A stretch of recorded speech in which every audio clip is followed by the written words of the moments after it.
नाज़रीन अस्सलाम वालेकुम। दो तीन खबरें बड़ी इंपॉर्टेंट हैं। पहली बात तो ये है कि मारूफ अदाकार, सदाकार, उस्ताद, माहिर तालीम और शोबिस की एक बहुत बड़ी पर्सनालिटी ज़िया मोहिउद्दीन का इंतकाल हो गया और 92 बरस की उम्र में उनका इंतकाल हुआ। कराची में उनका इंतकाल हुआ।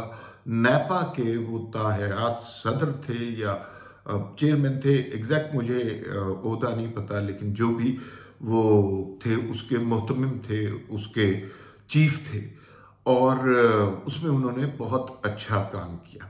ज़िया मोहिउद्दीन साहब कौन थे, उनका काम क्या था, उनका कंट्रीब्यूशन क्या था, तो और मेरी जो उनसे चंद मुलाकातें रहीं उस हवाले से बात करेंगे।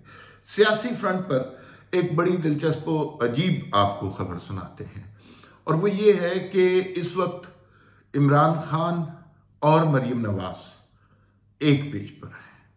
आपको ये सुनकर यकीनन हैरत हुई होगी कि ये दो लोग कैसे एक पेज पर हो सकते हैं, लेकिन कुछ मामलात ऐसे हैं जिन पे इन दोनों के मौक़िफ़ में बिल्कुल कोई फ़र्क नहीं है।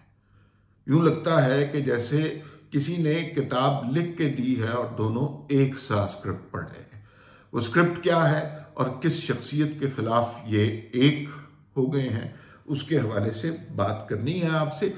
देखिए, इमरान खान की सारी जिद्दोजहद का अब एक मकसद है और वो जनरल बाजवा को एक्सपोज करना है। और जनरल बाजवा के दो अदवार हम कंसिडर करते हैं जो इमरान खान कहते हैं, एक्सटेंशन से पहले और जनरल बाजवा एक्सटेंशन के बाद, और मुसलसल इमरान खान एक्सटेंशन के बाद वाले एरिए को या टाइम पीरियड को क्रिटिसाइज कर रहे हैं। और फिर वो अजीबोगरीब मोंगियां भी मार रहे हैं। कभी कहते हैं कि मेरे पास तो कोई इख्तियार नहीं था, कभी कहते हैं मैं तो सिर्फ पंचिंग बैग था, कभी कहते हैं मैंने अमेरिका को कहा एब्सोल्युटली नॉट।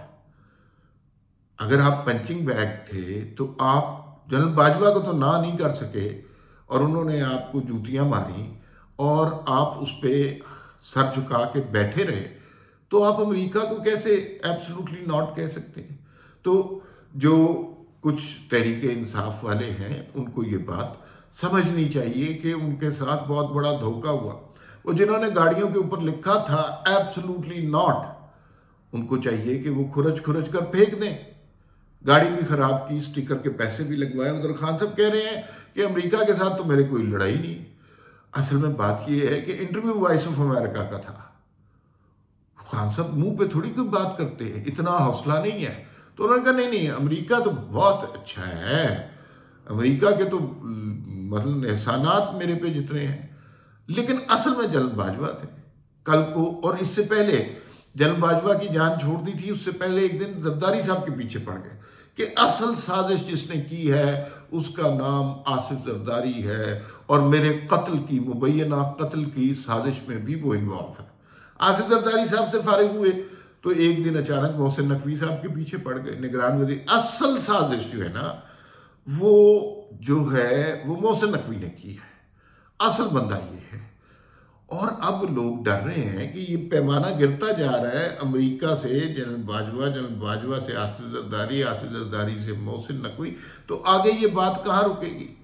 मेरे ख्याल में अल्टीमेटली ना ये किसी काउंसलर की हद तक बात रुकेगी और काउंसलर हजरात को इस सिलसिले में मोहतात रहना चाहिए। अल्टीमेटली खान साहब ने कहना है कि लिया की यूनियन काउंसिल नंबर 36 का जो चेयरमैन है, असल साजिश उसने की है। ये आप देख लीजिएगा, खान साहब ने ये करके दिखाना है। जितने लोग लौंडे लपाड़े हैं उन्हें जब वो आखिरी हद तक मायूस नहीं कर लेंगे, खान साहब को चैन नहीं आना। और खान साहब ने उनके पैशन को, उनके जुनून को जब तक मिट्टी में नहीं मिलाना, जब तक उनके हौसले को ठुड्डे नहीं मारने, और ये अपनी जमात के लोग हैं, उस वक्त तक उन्हें बिल्कुल चैन नहीं आएगा। अच्छा, तो खान साहब जनरल बाजवा के पहले दौर के बड़े तारीफ करते हैं कि उस वक्त जनरल बाजवा बहुत अच्छे थे, बड़ा लाड प्यार करते थे, गोद में बिठाते थे और टॉफियां खिलाते थे, इस तरह की बातें करते हैं और बड़े अच्छे ताल्लुकात हो रहे थे। फिर अचानक जनरल बाजवा को क्या हुआ? खान साहब को ये बात नहीं समझ आ रही कि आपने कोई काम ही नहीं किया, आपने तो ख्वाब दिखाए थे मुराद सईद वाले कि 200 अरब उसके मुंह पे मारेगा, 400 अरब उसके मुंह पे मारेगा और सारी दुनिया का कर्जा उतार के मुंह पे मारेगा। वो मुंह भी रहा वहीं रहा और जनाब कर्जे भी नहीं वापस हुए। तो जाहिर है उन लोगों को तशवीश हुई कि जो प्रोजेक्ट इमरान खान को लेके आए थे, जिन्हें ये सुनाया गया था कि 500 लोग जो है ना, 5000 लोग फांसी पे लटक जाए, मुल्क ठीक हो जाएगा। कभी मुल्क फांसियों से ठीक नहीं होते, ये याद रखिएगा। तो वो सारा उन्होंने जनरल बाजवा पे डाल दिया मुद्दा कि भाई असल में जनरल बाजवा ने सारी खराबी की और अच्छे खासे थे, पता नहीं क्यों मेरे से खफा खफा रहने लग गए। और एक्सटेंशन के बाद जनरल बाजवा और थे। इमरान खान बिल्कुल भी जिक्र नहीं करते जनरल बाजवा के एहसानात का और वो सारे वाकयात का जो एक्सटेंशन से पहले के दौर में। अब दूसरी जानिब मरियम नवाज की सुन लीजिए। वो जो है जनरल बाजवा के एक्सटेंशन से पहले वाले दौर का जिक्र करती है और दूसरे वाले दौर का वो जिक्र नहीं करती, लेकिन दोनों का मुखालिफ हदफ अगले इंतखाबात में एक शख्स होगा और वो साबिक आर्मी चीफ जनरल बाजवा का। अब मरियम नवाज क्या कह रही है? मरियम नवाज कह रही हैं कि एक हाइब्रिड निज़ाम तश्कील दिया गया, कुछ लोगों को इक़्तिदार में लाने के लिए, नवाज शरीफ को इक़्तिदार से निकालने के लिए, निज़ाम से निकालने के लिए एक मसनूई निज़ाम तख्लीक किया गया जिसमें इमरान खान को सरबराही दी गई। इसमें वो इमरान खान को भी रगड़ जाती हैं, अदालतों को भी और इस्टेब्लिशमेंट को भी, जनरल बाजवा को भी। लेकिन वो भी बड़ी अक्लमंदी से जो सेकंड पीरियड है जनरल बाजवा का, उसके बारे में बात नहीं कर रही कि बहरहाल एक रजीम चेंज तो हुई, एक तब्दीली तो आई और ये हमें पता चल गया है कि अगर ज़िमनी इंतखाबात जनरल बाजवा इमरान खान को जितवा सकते हैं तो वो जिस रात अदालतें खुली थी उस रात वो फैसला तब्दील भी करवा सकते थे, मगर नहीं करवाया। शायद थोड़ा सा तरस आ गया होगा इस मुल्क पे या खाली खजाने को देख के उनकी आंखें भर आई होंगी। बहरहाल वो भी जनरल बाजवा की इंडोर्समेंट से ही हुआ। ये नहीं हुआ कि अचानक अदालत के दिल में आया कि नहीं आज हम इंसाफ करके देखते हैं आखिर होता क्या है। ऐसी कोई कहानी नहीं थी। तो वो उनका अब शख्सियत तनकीद का महवर अगले इंतखाबात में एक ही शख्स होगा, लेकिन उसके टाइम पीरियड डिफरेंट होंगे। इमरान खान साहब जिक्र नहीं करेंगे एक्सटेंशन से पहले वाले दौर का और एक्सटेंशन के बाद वाले दौर पर जनरल बाजवा को बहुत लताड़ेंगे। दूसरी जानिब मरियम नवाज PMLN वो सारा का सारा फोकस करेंगे एक्सटेंशन से पहले के दौर के हवाले से और एक्सटेंशन के बाद के दौर के हवाले से। उनके मुंह से एक लफ्ज नहीं निकलेगा कि अचानक शहबाज शरीफ कैसे वजीर आजम बन गए। ये तो सबको पता ही था ना कि भाई अगर असम्बली में मतलूबा वोट नहीं है या सेनेट में तो वो पूरे करा दिए जाते हैं, ये तो कोई इशू नहीं था। तो ये उनकी इस्टेब्लिशमेंट की इंडोर्समेंट के बगैर नहीं हुआ। तो अपना अपना टाइम पीरियड होगा, उस हवाले से जो है वो तनकीद का निशाना बनाएंगे और अगले इलेक्शन बहुत इंटरेस्टिंग होंगे। अब बात करते हैं बहुत अफसोसनाक खबर ज़िया मोहिउद्दीन के इंतकाल की। ज़िया मोहिउद्दीन बहुत बड़े आदमी थे। वो बुनियादी तौर पर हम उन्हें सदाकार कहते हैं, लेकिन बुनियादी तौर पर वो अदाकार थे। 1962 में उन्होंने अपनी पहली फिल्म, और कोई छोटी मोटी फिल्म नहीं, कोई शोले फिल्म नहीं है या फिर मौला जट फिल्म नहीं है, लॉरेंस ऑफ अरेबिया, उसके अंदर परफॉर्म किया और वो बहुत बड़ी तारीख की सबसे कामयाब फिल्म है।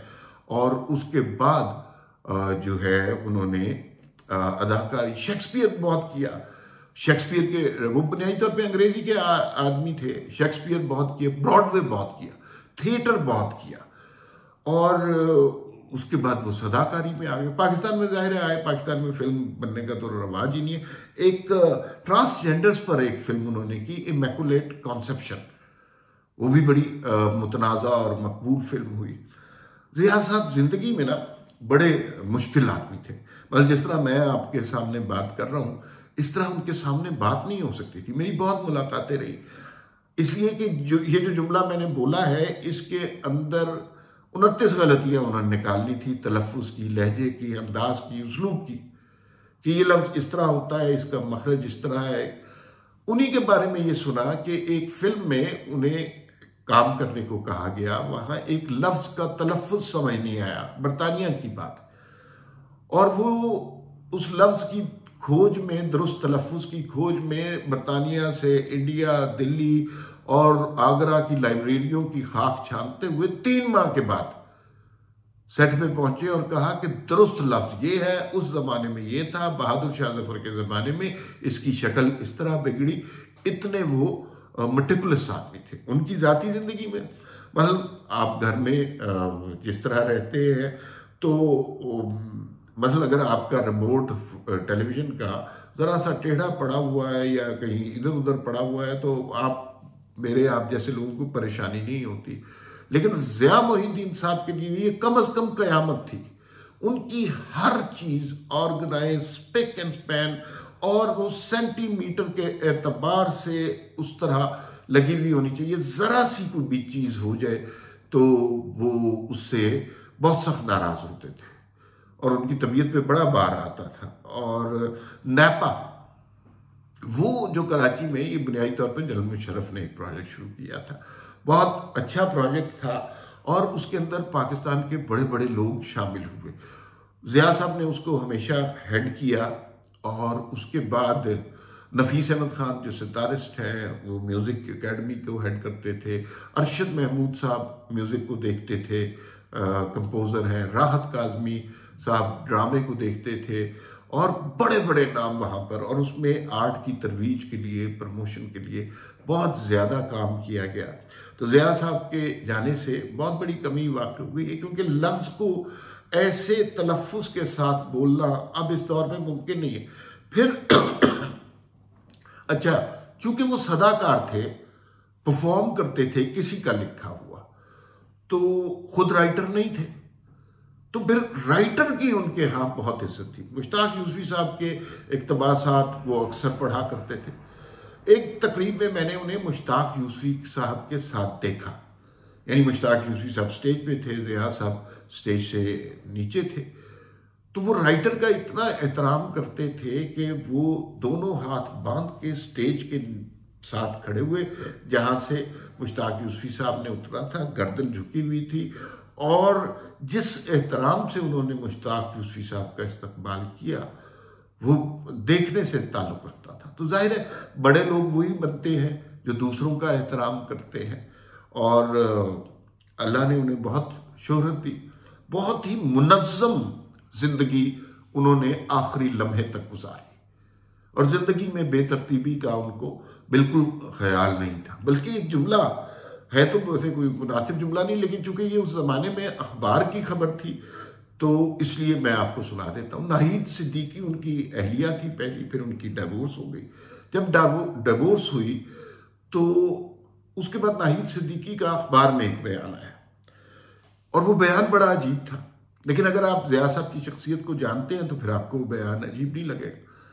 उन्होंने, नाहिद सिद्दीकी ने कहा कि अच्छा हुआ मेरी तलाक हो गई, अब मैं नीली शलवार के साथ पीली कमीज पहन सकती हूँ।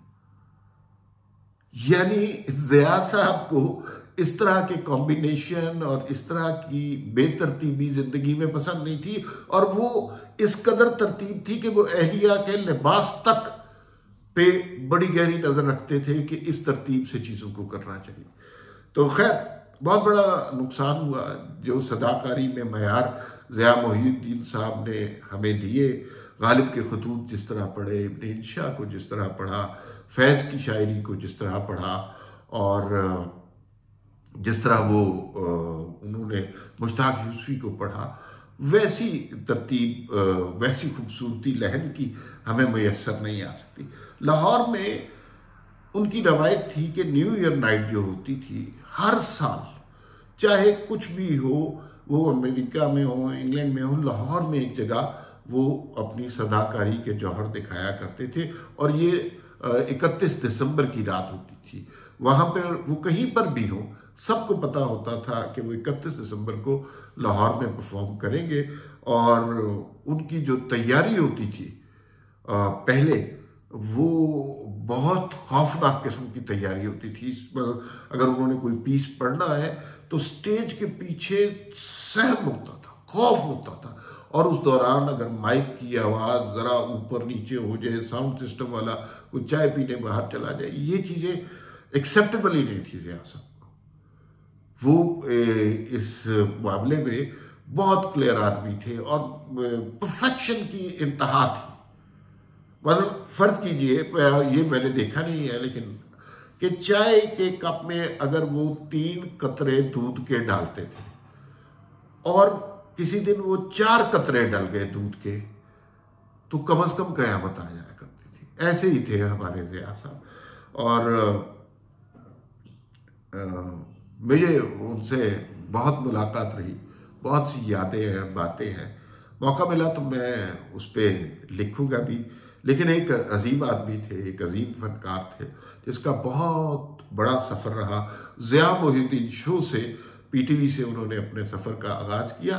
फैसलाबाद से ताल्लुक़ था, लेकिन उनके लहजे में कभी वो जो फैसलाबादीपन है ना, वो कभी नज़र नहीं आया। वो यूँ लगता था कि लखनऊ से कम के तो आदमी ही नहीं है। खैर, ज़िया साहब की बहुत सी बातें, उन पर फिर बात करेंगे। इस वक्त इतना ही, फिर मुलाकात होगी। अल्लाह हाफिज़।